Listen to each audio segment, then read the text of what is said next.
and welcome to another edition of the Recipe of the Week with the Cook's Companion. I'm Nadine Hughes, and this week is going to be a little bit different. There's no recipe. There's no traditional recipe. I'm going to give you a recipe for success in your kitchen. Success, I can say that this morning. Recipe for success in your kitchen. I often get asked, whether it's through my cooking classes or if we do catering or just talking to people as well, they say, what are the tools? How expensive is your knife? What can't you live without? And I'm a bit boring when I kind of think of it. I'm a knife and chopping board sort of a girl, not a big gadget person. But that being said, I started to think about some of the tools in my kitchen that make my life a little bit easier. I could certainly live without them, but without these tools, it would be a little bit harder to prepare the things in an efficient and even sort of a fancy way that sometimes I like to do. So I'm going to share those with you. So sit back, grab yourself a cup of tea, cup of wine, whatever, glass of coffee, keep going. Okay, come on back. Now, there are some baking tools in my life that make baking easier for me. I'm not a baker. I always say you're either a cook or you're a baker. Very rarely are you really good at both of them.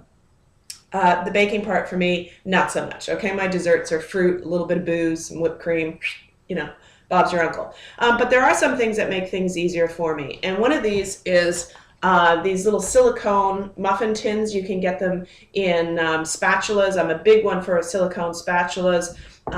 You can get them in baking pans. You can get them in lots of different things. But why I like them is, first of all, silicone is very easy to keep anywhere. I can shove this in the bottom of my drawer underneath my stove, and you should see that. That's horrendous looking. But they're also easy to pop out, okay? I can pop little muffin tins in and out, because if I'm not such a great baker, maybe they're sticking a little bit. Very high heat resistant as well. So if you're using a spatula, in a hot pot or a hot pan, it's not going to melt and it's not going to scratch any of your surfaces as well. So love that spatula. We're not talking a lot of money either. Like I think maybe between $10 and $20 you can get a really, really good spatula, and this one's about 5 years old now. So again, you can get these little guys. Almost all grocery stores carry them as well for hot, cold, pop things into the freezer this way, whether it's chicken stock or even some fancy ice cubes, perhaps with some fruit frozen in it, and pop them out, and they're fun. So love that, the silicone. Keeping in the theme of baking, bottomless tarts. There's a joke there, I'm not going to go there, but bottomless tarts. Love these when I'm baking for the simple reason is, okay, removable. So I shouldn't say bottomless, they're removable base tart pans, and they come in lots of different shapes and sizes. Love this one. So I was talking about presentation and preparation. Love this rectangular one. I think there's actually a recipe on my website, thecookscompanion.ca, where you can get, I think it's a leek and gruyere tart using puff pastry, and it's really beautiful. You can change it up with onions, Vidalia onions, tomatoes, anything to suit the season. And I do it in this, pop out the bottom, and then easily slide the tart off and cut it. So it's a lot easier if you're baking, whether it's sweet or savory, and they come in lots of different sizes. And again, any great kitchen store will have those. Same sort of idea, but not quite the same, is a springform pan.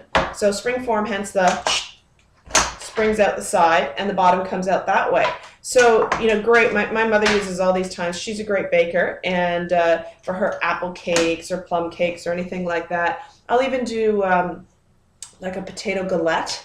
Again, I think there's a great recipe, a Gruyere Yukon galette, I think, in the side dishes section. But anyways, this removable side versus the push-out bottom is great when you're baking, because then you don't have to worry about the sides, you cutting away or anything like that. That'll just pop right out for you. So really handy. They come in lots of different sizes as well. And again, major grocery stores are carrying all these in their bake dials. And so often I find that they have some really good sales on as well.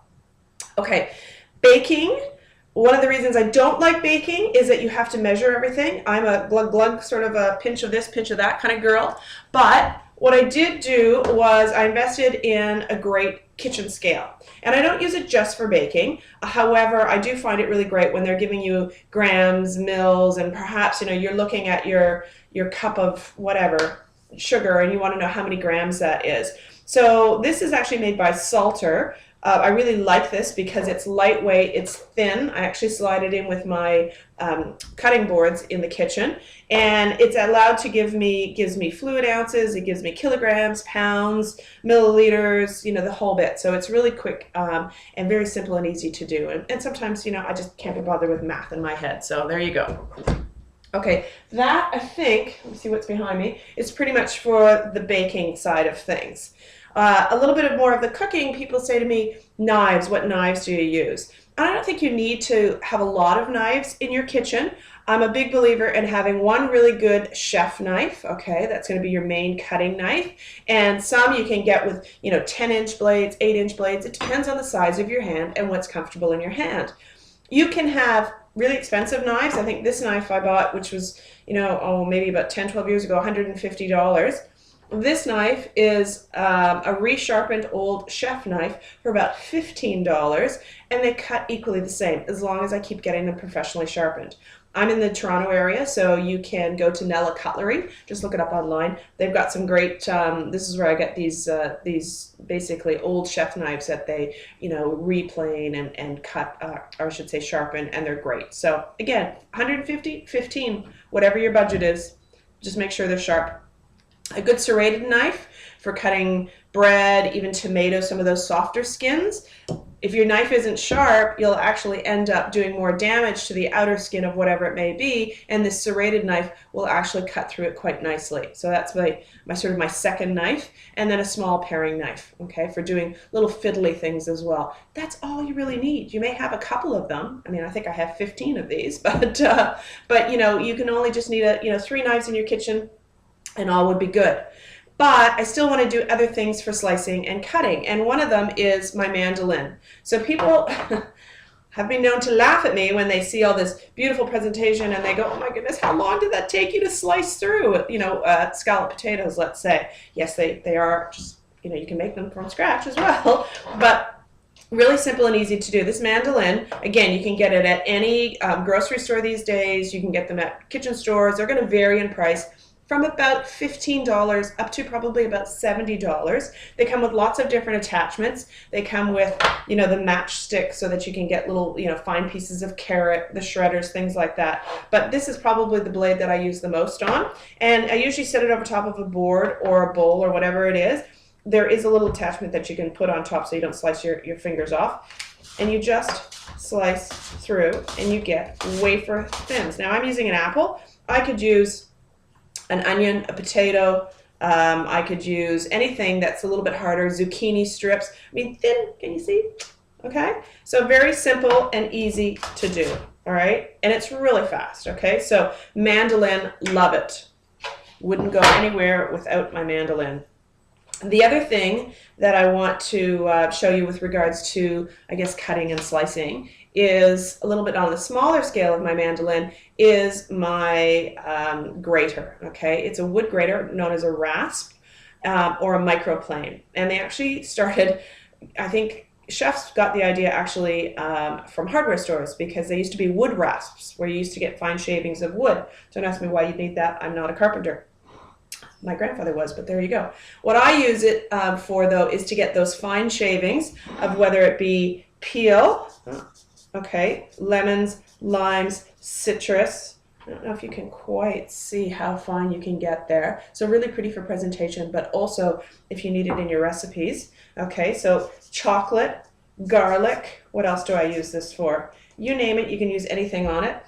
Ginger, great. You know, sometimes you don't want to be chopping, it gets all messy, and it's very simple and it's fluffy and it's all that beautiful light fluff. So love this. Again, this one came from Lee Valley Tools, I think. Yeah, I think so. Anyways, but about maybe again $15. So we're not talking a lot of money for any of these, and I'm not asking you to go out and buy oodles and oodles on them, just the one that you think would work well in your kitchen. So microplane, rasp, grater, whatever it is. Love that, small and handy. The other thing I wanted to show you, we'll talk presentation. So I love these little squeeze bottles. I get these from the dollar store, okay? They're very handy. They have the mils on the side, or 1 cup, you know, half a cup. They also have fluid ounces so that, you know, if you need to pre-pour anything you know exactly how much you've got in there. But what I use them more for anything else is presentation. Is I might put a sauce in here, I might put my dressing in here, something like that, and then I can decorate the plate. Chocolate, my kids love to put chocolate. Oh, there's a surprise. Love to put chocolate in here, and then you have such control about where you want it. You know, you always see, oh, not sure if you're gonna be able to see, where chefs put their sauce, and you want to be very particular, very fancy dancy. Well, that's these little squeeze bottles, $1. Okay, love them. Come with a little cap on the top and you know, all that sort of stuff. I have about 10 of them, okay, and they're very easy to wash up as well. So that's another great tip for presentation. The other one are these little rings. Okay, they come in lots of different sizes. You can have them larger, smaller, high, low. What I use this for actually is it's my stacking ring, and I have quite a few of them.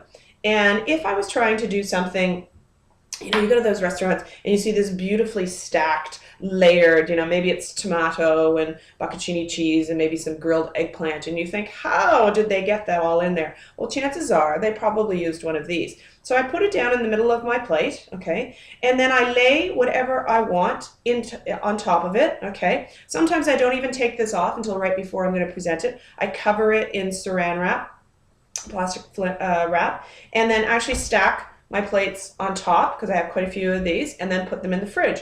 When I'm ready to present the dish to my guests, then I simply just take this off and you have a beautiful stack, okay? I'll try to get some pictures and I'll show you that, but it's really simple and easy to do. I put things like maybe a crab dip in there, and then, you know, your greens on top, and then maybe you want to do a little crushed something or whatever. I don't know, I'm just making it up out of my head, but nonetheless, that's how you get that beautiful shape, okay? So invest in a couple of these little rings. Again, any good kitchen store, bake store will have these, and they're not very expensive either, so you can get a couple of them.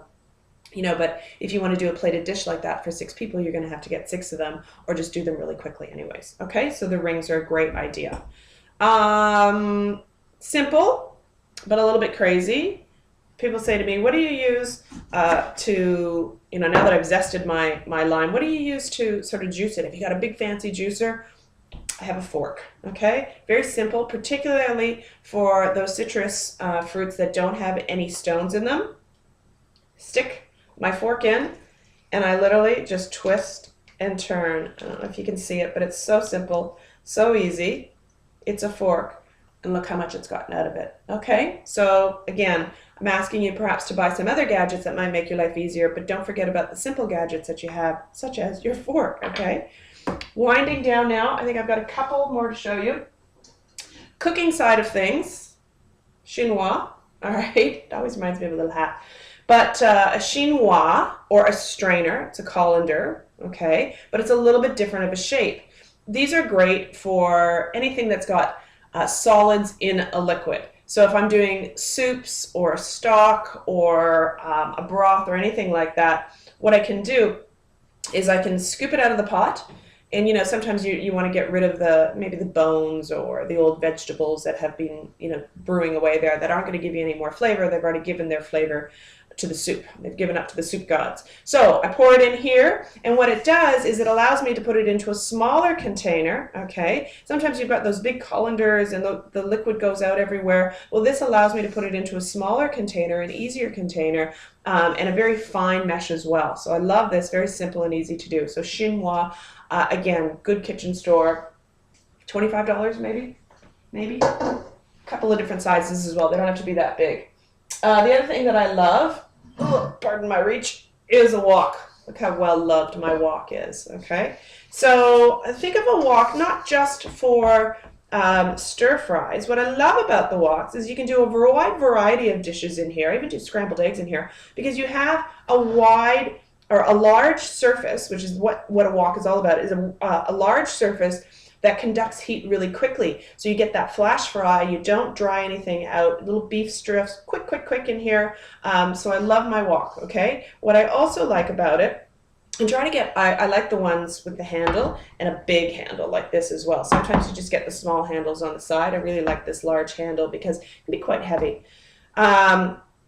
What else I use it for is a steamer. And I have some bamboo steamers, but you can also use the stainless steel steamers. So bamboo steamer, I put a little bit of water in the bottom of the wok. It doesn't come up through my steamer, but just enough to sort of kiss the bottom of it. And I use these steamers. I got them at a Asian grocery store. I think they were like $1. I put some parchment paper, or maybe I'll put a lettuce leaf or something like that. And then I'll steam fish, chicken, vegetables in here, dumplings, and you can stack them. And those that need a little bit longer time for cooking, like let's say your protein, go in the bottom, and you can put your delicate vegetables or your dumplings up top or whatever. And so really great, simple, easy to do. But again, the stainless steel ones work as well. But what I like about these is they have the lid and that they are stackable. Okay, so really like those in the kitchen a lot. And again, really simple and easy to do. You do have to prepare your wok and keep a little bit better care of it. And if you want to know that, email me and I can send you, or just Google it quite easily. So I think that I've talked enough. It's 15 minutes. This is the longest for you. You've had to go refill your wine glass. So again, just to recap, really simple, easy, little baking tips and vessels that make my job a little bit easier. Some simple cutting tools as well. Maybe we'll talk about knife skills in a couple of weeks, but very simple. Just a couple of knives, and they don't need to be expensive. Some little rasps and microplanes that, again, that can get those really fine and pieces of apple, onion, whatever it may be, potato, as I said, to make your presentation a little bit more. And all those little tips and tools of the trade that you might have went, how did they get that there? All right, so that's what I've got for you today. If you want any more information about any of these, please don't hesitate to give me an email, which is thecook'scompanion@simpatico.ca. You can find lots of more of my ideas on my favorite drinks, dishes, things like that on my recipe under the Style Find. And next week I'll bring you a traditional recipe, but these are your recipe for success in the kitchen. Okay, hope you found something new. Go out, spoil yourself. See you later.